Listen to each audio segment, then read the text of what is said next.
how to increase credit limit on the Amex app. Here's a step-by-step guide. First, you want to open up the Amex app and make sure you're signed into your account.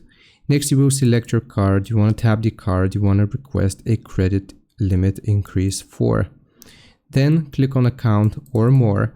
Look for the menu at the bottom or top corner and tap on account or more options depending on your app version. You will then choose credit limit increase, find and tap request credit limit increase or increase line of credit.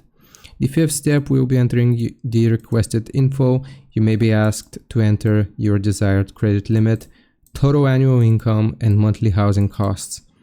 Review and submit, double check your info, then tap submit.